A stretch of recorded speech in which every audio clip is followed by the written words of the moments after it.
बिस्मिल्लाहिर्रहमानिर्रहीम अस्सलाम वालेकुम, वेलकम बैक। और लेक्चर नंबर है जी 53। लेक्चर नंबर 53 में आज हम देखेंगे इलास्टिक कैशे क्या होता है। अमेज़ॉन के अंदर एक सर्विस होती है इलास्टिक कैशे।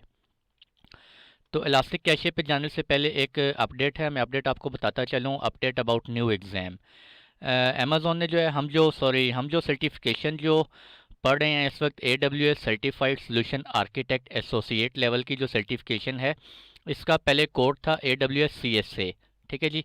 तो अभी अमेज़ॉन ने जो है वो एक नया कोड जो है वो लॉन्च कर दिया है और उस कोड का नाम है AWS SAA-301।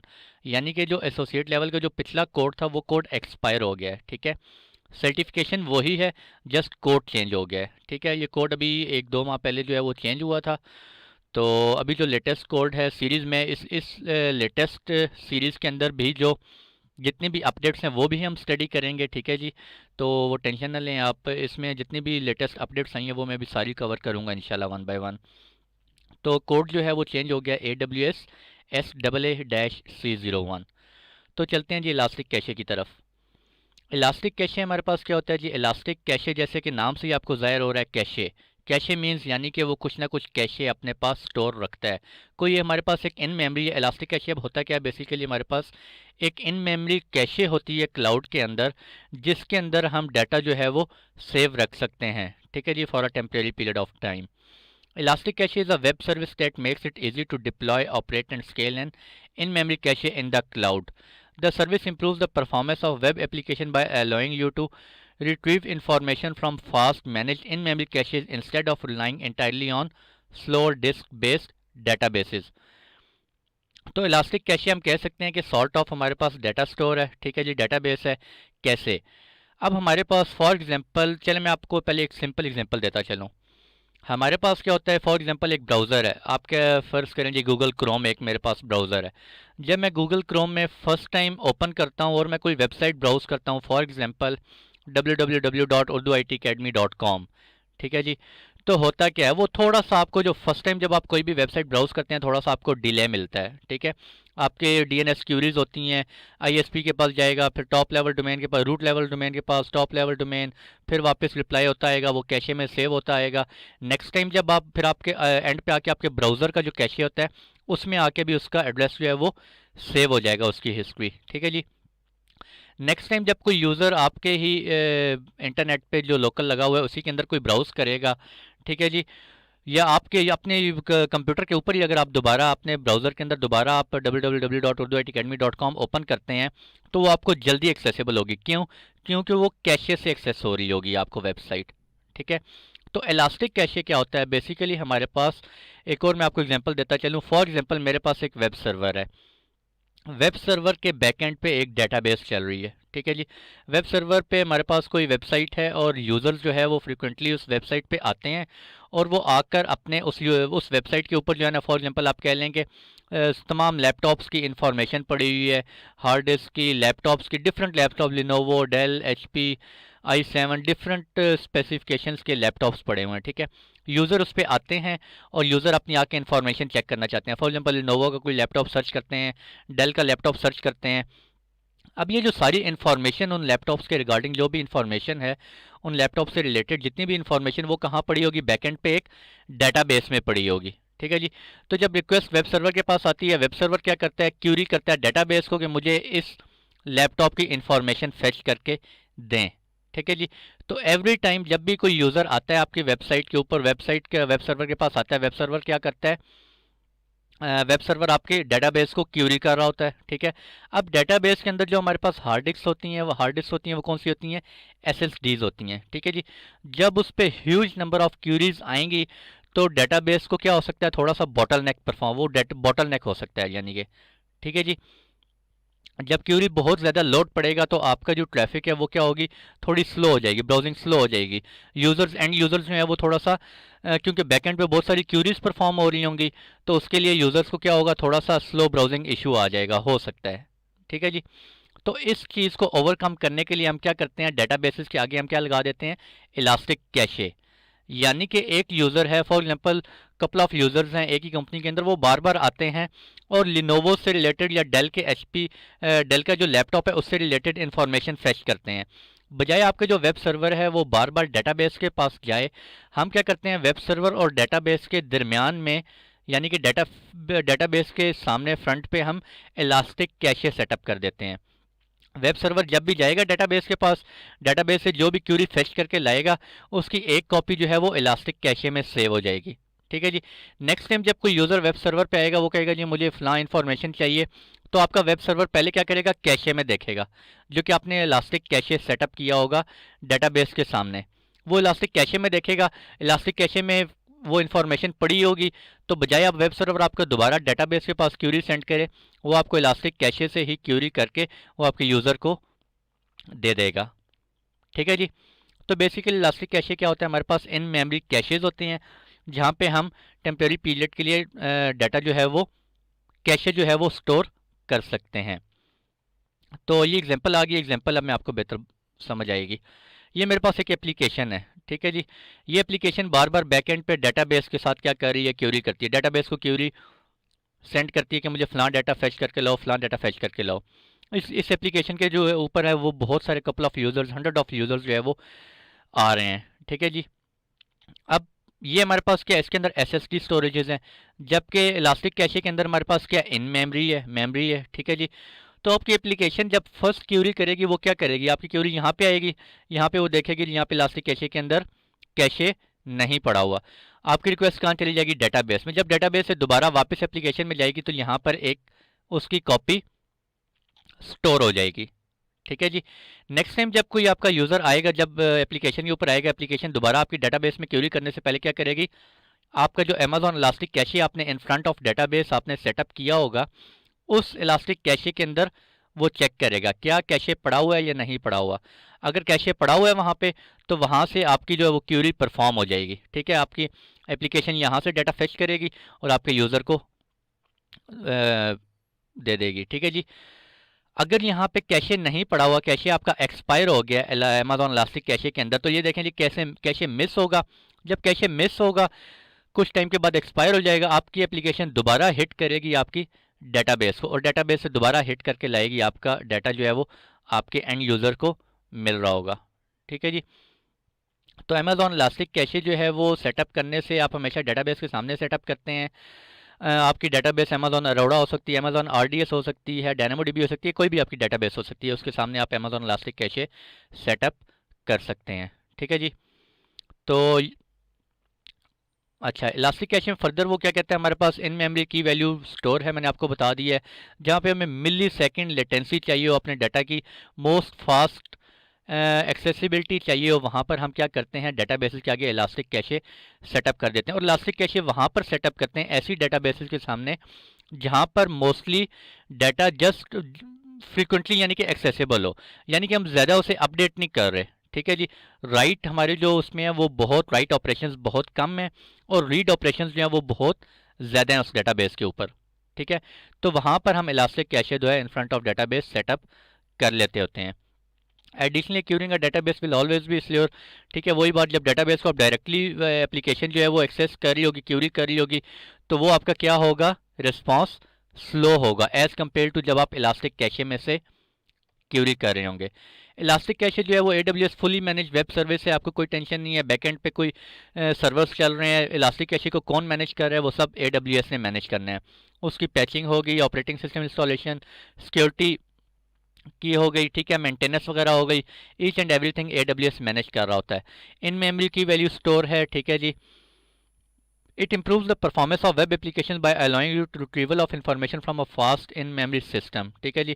आप बजाय डेटाबेस की आपकी एप्लीकेशन जो है वो क्यूरी बार बार डेटाबेस को नहीं कर रही होती, बल्कि इलास्टिक कैशे को क्यूरी करके वहाँ से डाटा फेच कर रही होती है। तो इलास्टिक कैशे आपका क्या होता है, इन मेमोरी डाटा स्टोर्स होते हैं।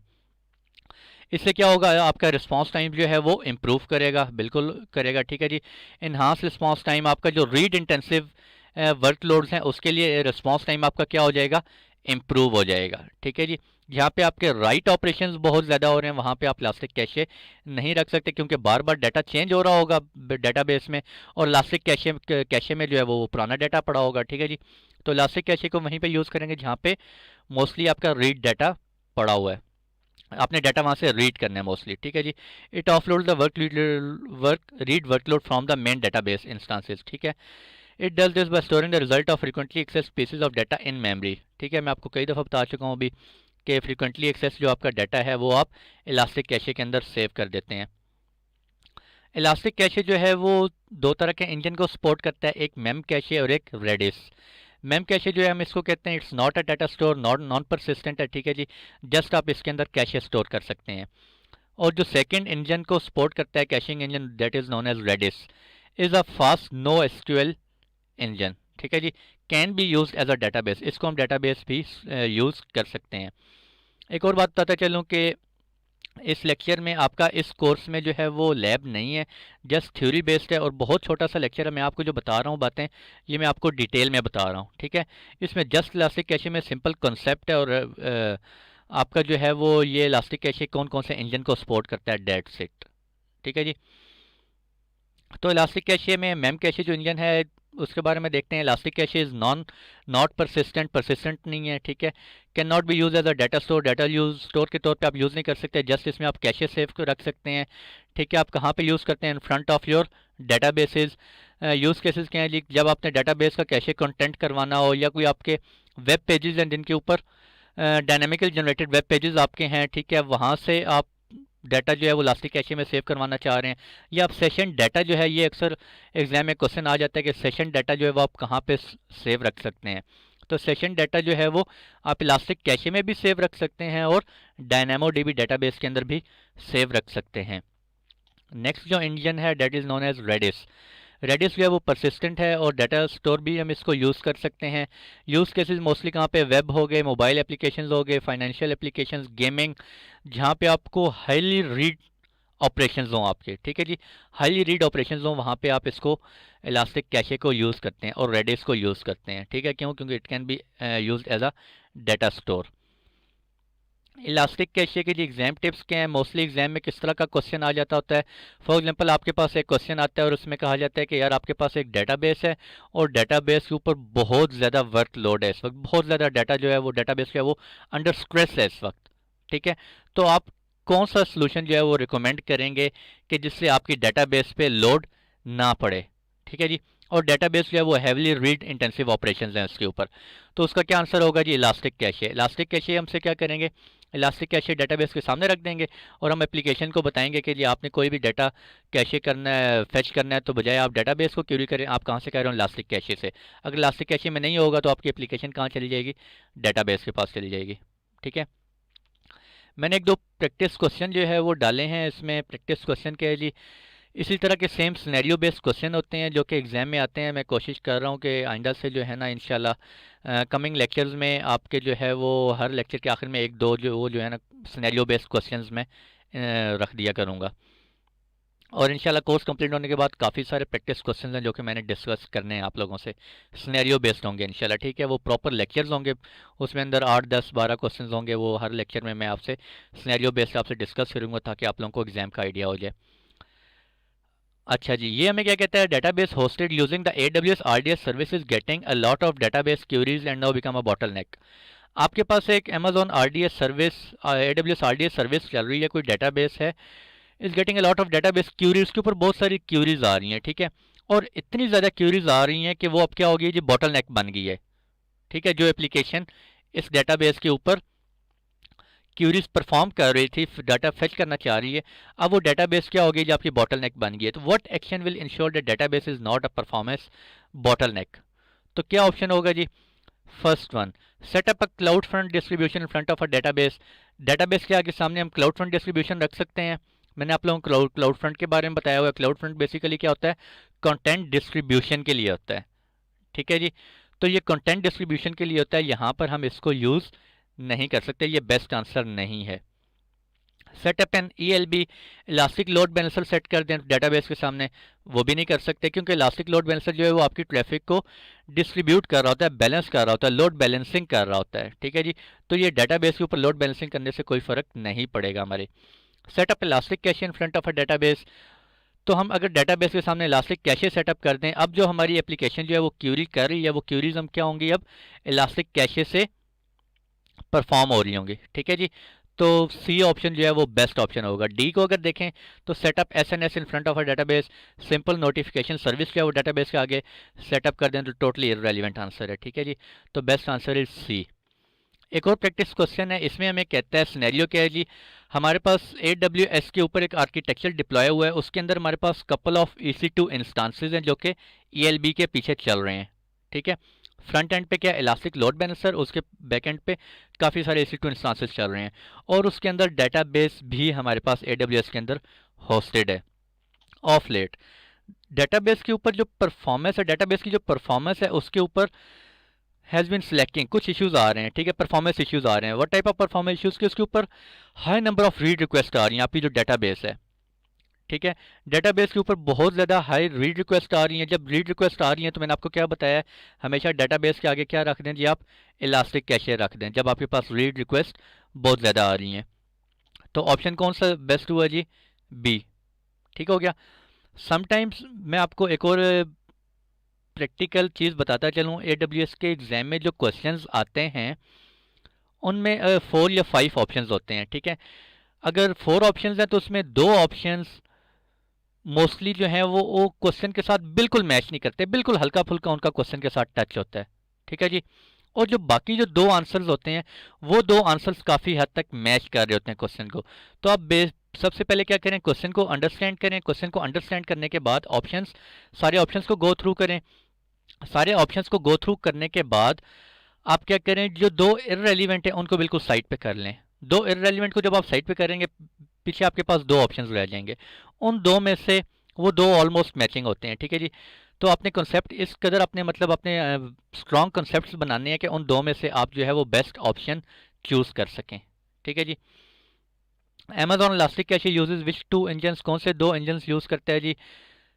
ठीक है, अगर आप लोगों ने लेक्चर अभी पढ़ लिया है, गौर से सुना है, तो आप लोग इसमें से ऑप्शन अपना सर्च कर सकते हैं। ठीक है जी, बेस्ट ऑप्शन इज़ डी। तो ये था जी आज का लेक्चर। आई थिंक हाँ, ये आज का लेक्चर था हमारा, आज का इलास्टिक कैशे छोटा सा लेक्चर था। इतनी इसमें लैब वगैरह नहीं थी, जस्ट थ्योरी बेस्ड ही लेक्चर था। तो मैंने काफ़ी डिटेल में आप लोगों को विद एग्जांपल्स प्रैक्टिस करके क्वेश्चंस भी इस दफ़ा मैंने लेक्चर में आप लोगों को दे दिए हैं, ताकि आप लोगों को आइडिया हो जाए किस तरह के सिनेरियो बेस्ड क्वेश्चंस होते हैं। समटाइम्स इस तरह भी सिनेरियो बेस्ड होते हैं, इतना जिस तरह भी ये लास्ट क्वेश्चन था कि ELB है, ELB के पीछे कपल ऑफ EC2 इंस्टांसेस चल रहे हैं। ठीक है, उसमें ये हो रहा है, वो हो रहा है। अब वो जस्ट आप स्टूडेंट को जो है वो कंफ्यूज करने के लिए, ठीक है, हो क्या रहा है, बेसिकली डेटाबेस के बारे में पूछा जा रहा है। बाकी जो भी इन्वायरमेंट है वो जस्ट स्टूडेंट जो है वो इतना बड़ा समझता है, यार इतना बड़ा सिनेरियो बना हुआ है, इतना बड़ा EC2 इंस्टांसेस चल रहे हैं, ऑटो स्केलिंग हो रही है, लोड बैलेंसिंग हो रहे हैं, डेटाबेसेस लगी हुई हैं। और अगर गौर से अगर आप क्वेश्चन पढ़ें तो क्वेश्चन के अंदर सिर्फ एक छोटी सी बात पूछी हुई है कि डेटाबेस के ऊपर जो है वो स्ट्रेस है, डेटाबेस अंडर स्ट्रेस है और परफॉर्मेंस इश्यूज़ आ रहे हैं। उस परफॉर्मेंस इश्यूज़ को ओवरकम करने के लिए आप क्या करेंगे जी, इलास्टिक कैशे रख देंगे डेटाबेस के सामने। ठीक है जी, तो इस तरह के क्वेश्चंस आते होते हैं। तो फर्दर आने वाले लेक्चर्स में भी इंशाल्लाह कोशिश करूंगा आपसे क्वेश्चंस डिस्कस करता रहूं। आज के लिए इतने रखते हैं इस लेक्चर में, मिलते हैं आप लोगों से इंशाल्लाह नेक्स्ट लेक्चर में। तब तक के लिए खुश रहें जी, दुआओं में ज़रूर याद रखें। अल्लाह हाफिज़।